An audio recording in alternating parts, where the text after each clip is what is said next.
Ano ang mga top reason kung bakit nalulugi ang negosyo ng mga tao? Kung gusto niyo malaman, you got to watch this video. Videos that will make you wealthy and debt-free. Hi there, this is Chikitan, your pambansang wealth coach. Sa episode na ito, pag-uusapan natin ang mga startup or if not naman kung kayo may existing business na at umihina na. Ano ba talaga ang tunay na dahilan kung bakit nalugi ang negosyo? Because TAE sila ng TAE. Ano yung TAE? Nako, mukhang dumi siya. Hindi siya dumi.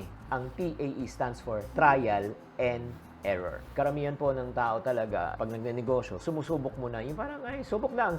Pero ang problema, sa trial and error po, imbis na kumita, nalulugi po. Kaya nga, isipin nyo na lang, parang ganito. Bibili kayo ng mamahaling sports car, pero ang problema, hindi ka marunong mag-drive. Ano sa palagay nyo ang mangyayari pag hindi ka marunong mag-drive at nag-drive ka ng sports car? Disgrasya, mababangga. So, imagine mo, taon ang binilang mo para ipunin ng pera, para makuha mo lang yung sports car mo na hindi ka marunong mag-drive, na nag-drive ka, nabangga, nasaya. Ang pag-uumpisa ng negosyo ay walang kaalaman, ay parang bumili ka rin ng sports car na hindi ka marunong mag-drive. Para ka nag-invest, di ba? Ang ginagawa lang, trial and error. Yes, may mga iba na talaga nakakatsamba. Pero karamihan, nagiging biktima po ng pagkalugi at syempre, masakit pag tayo po ay nalugi. Kayo po, sino po sa inyo ang nag-trial and error na before and then imbis na kumita, nalugi? Type me in the comment section. Kaya nga, mahalaga po na pag-aralan muna natin ang mga bagay-bagay bago talaga tayo mag-umpisa, lalo na kung wala tayong kaalaman. That's the reason why, bakit mahalaga matuto muna bago mag-umpisa? Number one,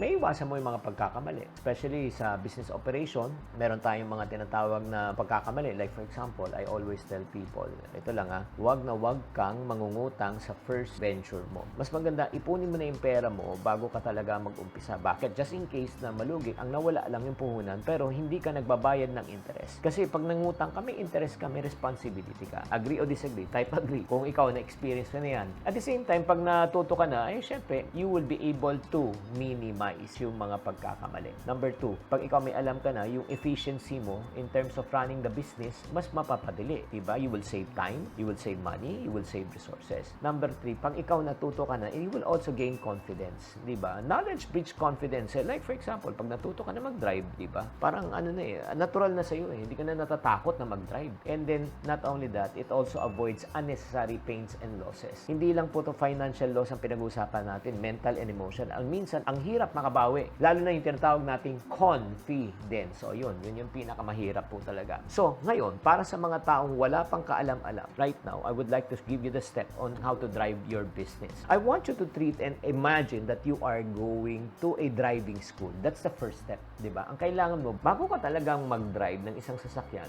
lalo na kung may kataasan ng presyo, enroll ka muna sa driving school, di ba? A-attend ka sa classroom, pagkatapos ng attend ng classroom, may panunuring kang teacher or video, pagkatapos po niyan, syempre, pag natuto ka na, may foundational knowledge ka na, that's the time you can try, okay? Sige, pero before we try pa, di ba? Ganun din naman sa pagbe-business I would suggest, attend courses, workshop, may mga online programs, may mga free information just like this. And then, once natuto ka na, may foundation knowledge ka na about finance, sales, marketing, operations, that is the time you try. Pero, bago tayo mag-try pa, may step number 2 pa. I highly recommend, di ba, pag ikaw ay nag-aral, di ba, sa driving school, ano yung next? Ikaw mismo ang magdadrive? Ikaw na? Hindi. Meron kang experienced instructor. Meron kang parang coach, ba, yung marunong mag-drive. So, ang gagawin, di ba, nakatabi yan sa inyo, at syempre, papakita niya kung paano mag-open ng makina, paano yung clutch, paano yung brake, di ba, lahat. Papakita niya sa iyo. At pag napakita na siya, binigyan ka na ng pointers, ng actual pointers, ngayon sabihin sa iyo, sige, ikaw naman,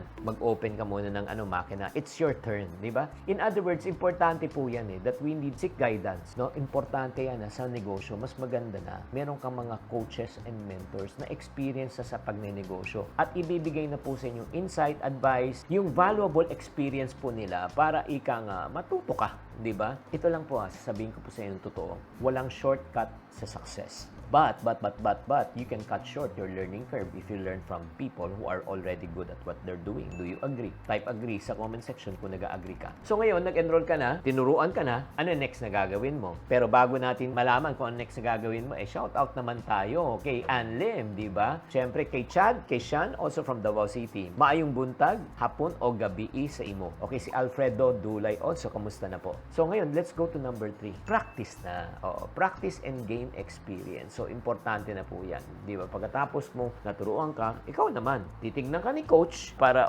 sandali lang, namamatay-matay, yung dahan-dahan ng sagas, gumaganong-ganong ka. Dapat ganun din po sa business. Dapat may internship, may apprenticeship, at least may nag-guide ba sa inyo. Yan ang importante. And then, after that, final step po natin, syempre naman, pag tayo po ay ginagawa na po natin, you should learn how to adjust and adapt. Feel the business. Di ba? Ganun din naman sa sasakyan At first, mabagal ka, yumuyug-yug ng sasakyan, nanginginig ka, natatakot ka. Pero pagkatapos niyan, as you gain experience, di ba, you gain a little confidence. Nakapapatakbo ko na, napapark ko na. Di ba, nagigain ka na ng confidence. Parang sa'yo, gumagaling ka na. Ganun na rin po. Pagka ikaw ay nagnenegosyo na, iniinumpisa mo na yung business, nakakabenta ka na, kumikita ka na, syempre, nagigain ka na ng confidence. Kaya nga, importante po, again, minsan, namamatayan ka ng makina. Pag namatayan ka ng makina sa sasakyan, ano gagawin mo? Start mo lang ulit. Minsan, ganun din po sa negosyo. Namamatayan ka ng benta. Pag namatayan ng benta, anong gagawin mo? Start ulit. Hanap ka ulit. Diba? Gawa ka ulit ng paraan. Kaya nga, I hope, maganda pa tong session na ito, naintindihan nyo na ang kahalagahan na kailangan matuto ka muna bago ka mag-umpisa. And then, I'm sure some of you are saying right now, nakikinig sa akin, Chinky, maganda yung sinasabi mo, pero hindi ko alam. Una, wala akong alam sa business. Pangalawa, walang magtuturo po sa akin. Number 3, wala rin magko-coach and mag-guide din po sa akin. So, my next question to you is this. Are you willing to learn? Diba? Are you willing to start a business? And if you say yes, I'm going to offer a free session where you can gain valuable insight into entrepreneurship. Pero, hindi to para sa lahat. Because I just want to find the right people. I want to know if you're qualified to start your own business or not. So, ito yung gagawin mo. Do me a favor. Meron pong link right now. Itong link na ito, gusto kong i-subscribe kayo. Fill up the survey. Check natin kung qualified po kayo. Kung qualified po kayo, I will send you a link so that I can invite you to a free session. Again, this is not for everyone. I hope you understand and don't get offended kung hindi ka ma-invite. Pero para sa mga taong handa na, mentally, emotionally, and financially to start one, I would like to help you out. Okay? So maraming salamat. So please feel free to like, share, and subscribe on this video. Tatandaan, tamang karunungan, tamang disiplina po ang susi sa pagyaman.